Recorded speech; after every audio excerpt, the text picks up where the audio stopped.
Grand Rising. How are you guys doing? I hope that you guys are having a great Thursday, Friday. Losing track of the days here, but something I just read about is very disturbing. A story. There was a young man that was missing here in Knoxville, and excuse me for a second. He was missing here in Knoxville, and his body. This happened a few months ago. He came up missing. And of course, the family reported him missing, and they've been looking and looking and looking. They finally found him. Right, his body was in a house right around the Greyhound bus station, where the old Greyhound bus station used to be, or in the school or something, I don't know. And I just was so angry about it, not because I knew the young man or anything like that. I became angry because Greyhound, you know, some of you guys are not going to even know anything about the conditions of travel in terms of what it's like to travel on Greyhound. Okay. I recently, when I went to New Orleans a few months ago, I missed my flight. One of my connecting flights, I missed it. And I had to end up catching the Greyhound home from Nashville. Okay. And I tell you what, I hadn't ridden on Greyhound in years since my two older kids were babies. I tell you what, the bus stop in Nashville, the Greyhound bus stop, was at this, it seemed like it was almost an abandoned business, right behind the homeless shelters. Now, yes, there was a police substation there. So I guess they figure, oh, well, at least the police are there, so it's safe. But no, there was no bathroom, okay? You had to go, and we had to wait hours. The Greyhound bus, a lot of times, is late. So if you got to go to the bathroom, there were people going in the woods to the bathroom, females and males. Because I went and walked around, of course, I had to go to the bathroom. And I had no clue when I left the airport and I Ubered to the Greyhound bus stop, which was very far from the airport, by the way. I had no clue that I would be going to this bus stop, like a literal bus stop, and there was no bathroom. At least there was a overhang you can sit under with some chairs and benches so that you could be kind of comfortable. But the location was really, really bad. You could tell it was just a really seedy part of town. And of course, I went and rang the bell for the homeless shelter and said, hey, I'll pay you $10 if I can use your bathroom. I did, but they wouldn't let me in because they thought I was some kind of crackhead. But needless to say, I'm not doing Greyhound anymore. But I was just thinking to myself, what happened to Greyhound? I used to travel Greyhound years ago, like 20 or so years ago when my kids were babies. And they still had the weird crackhead drug element, but at the time I couldn't afford to fly with all my kids. I needed to get out of Dodge, and Greyhound was it for me. But it's really, really bad right now. And there was something here in Knoxville. They had an actual Greyhound had its own building, its own bus station where the buses would come in, and people, they could sit in and they could wait. They could wait inside the building. I'm pretty sure there were bathroom facilities. There might have been some vending machines. I've never been in there, so I don't know what was in there, but they closed it down. And I think this was something that they were doing nationwide. I don't know what happened. But the bus stops changed for Greyhounds all over the country. And it seems like the place like I was at in Nashville, it's like that all over. I mean, because I mean, here the bus stop here in Knoxville, it was located at a really bad place, and you always see cops, having to be called there because there was something going on or whatever. Literally at the bus stop.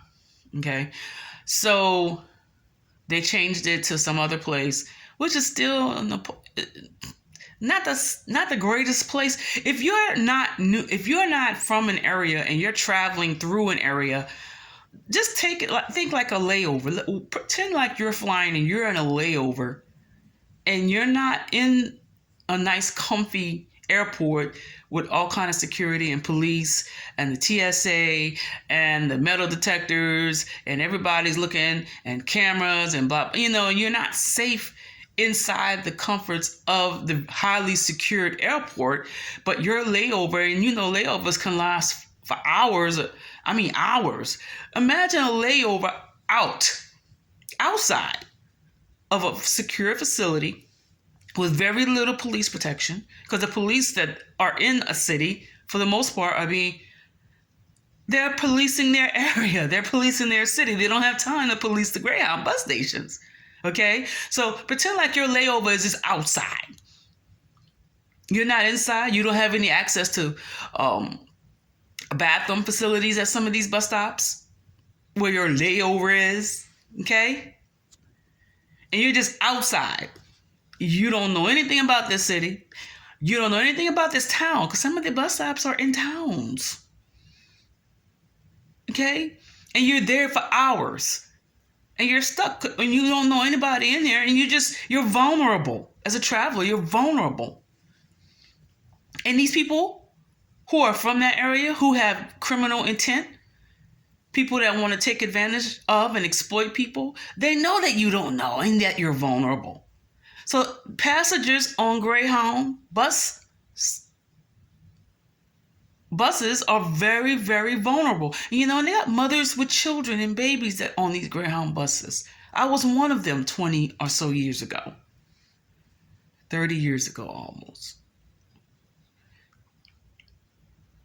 And so the fact that, Greyhound pretty much, they don't care.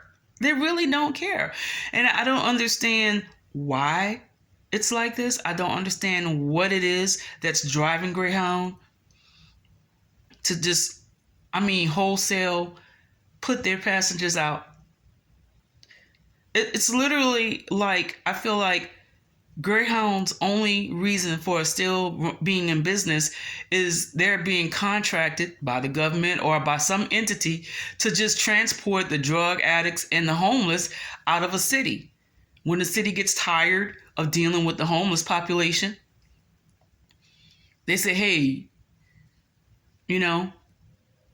take these homeless people, take these drug addicts and get them out of our city. So it could appear to the city and the people in the city that they're actually taking care of the homeless problem, when all they're really doing is transporting their homeless from one city to the other. They're doing it with immigrants. You don't think they're doing it with the homeless and the drug addicts? There are people in political office that are putting immigrants on buses. Some of them on airplanes, so that at least they're secure. But don't think that they're not putting them.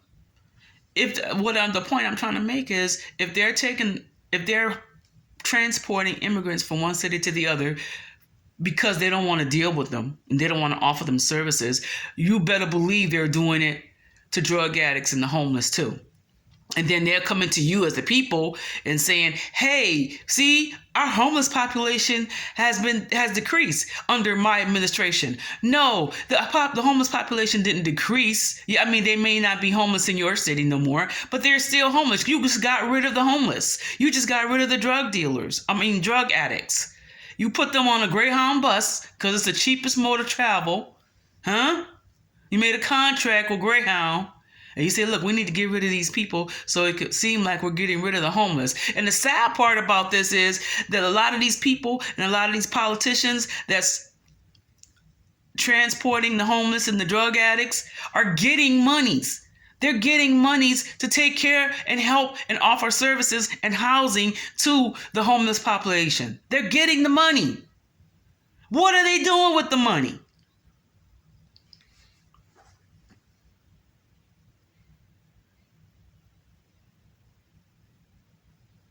They're getting monies to help the drug addicts. What are they doing with it? They're doing something with it. They're not offering, they're not setting up housing.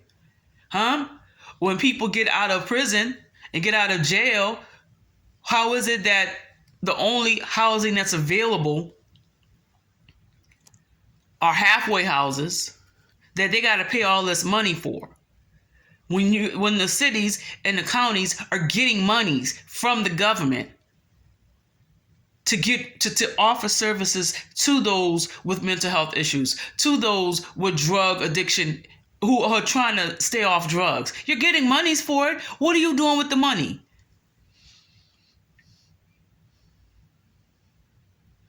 That's the thing that angers me the most. Okay? Sister was just telling me that there's a city, they get millions of dollars to offer services to the homeless. But there's still a homeless population. Now, I bet you what they're going to do, if they haven't started doing it already, is they're going to start, hey, get the homeless out of here. So it could appear like we're getting rid of homelessness. And that's what a lot of cities and a lot of towns, and I'm just telling you this by unction of the Ruach HaKodesh. She'll give you wisdom on what's going on. A lot of cities and towns and counties are telling you that they're getting rid of homelessness. You're driving by the homeless encampments and you're not seeing that many homeless people anymore. It's not because they're in housing. It's not because the city has serviced the homeless. It's not because that the people who are in office are actually doing something about homelessness. No, they're making sure that the homeless and the drug addicts are being pushed into another city, into another region of the country on Greyhound, which is why they got these bus stops. All of the bus stops, pretty much a good portion of them, are very close, within close proximity to homeless shelters. Check it out.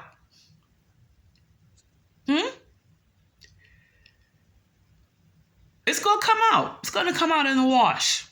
And you're going to be sickened because there are monies that has been given to the cities and the counties to take care and help and service those who are homeless, those who are drug addicted, those who are mentally ill.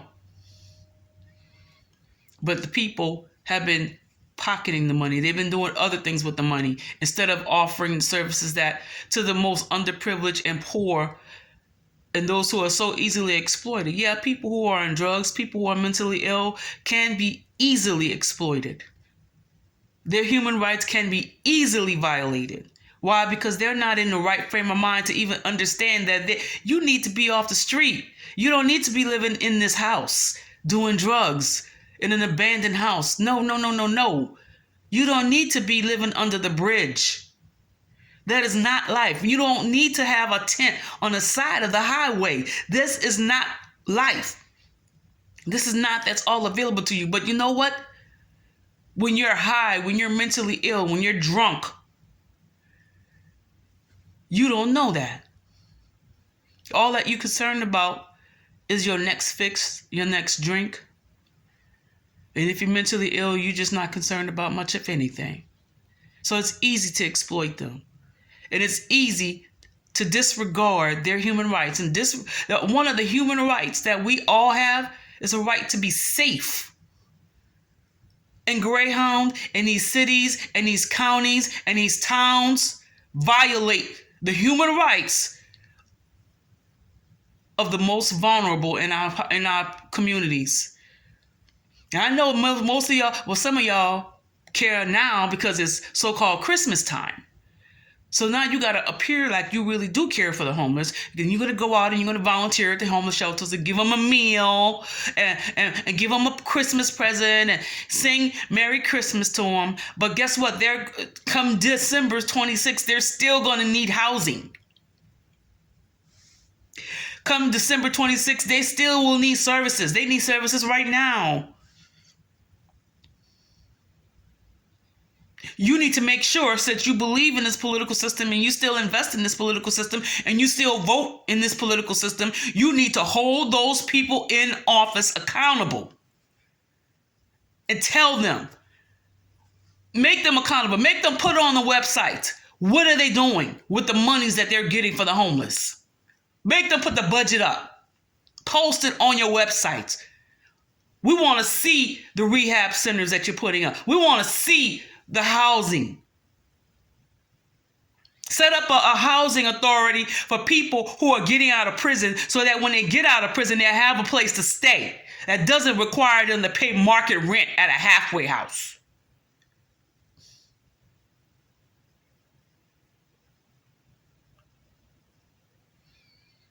Open up more mental health facilities.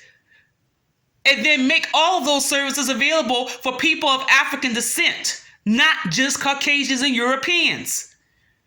Stop practicing systemic racism within the most vulnerable people in the population. Those who have been incarcerated, those with mental health issues, those who are trying to stay off drugs. Offer the services to everybody equally. Put it in the contract. You have to have so many black people in this program. You have to have so many white people in this program. You need to have so many black people. Yes, I'm talking about affirmative action for people with mental health issues, affirmative action for people with drug addiction issues, and affirmative action for ex-cons. Make them, hold them accountable. If you really care, don't just serve them a meal and then send them on their way as they go back to their tent next to the highway. Stop it. And if your governors and your mayors and your councilmen and your councilwomen and all the people in office refuse to be accountable and show you what they're doing with the monies that they get for the homeless, they're doing something else with the money that they're not supposed to be doing. And then hold these bus stations accountable. Hold them accountable. Greyhound should be sued for the conditions of the bus stops. There are women with babies that are on those buses. How dare you stop off in the worst part of the city and put those children at risk? Why? Because they're poor? How do you don't know that that mother is not fleeing a domestic violence situation? And all she can afford for her and her 10 children is to get on a Greyhound bus. How dare you, Greyhound?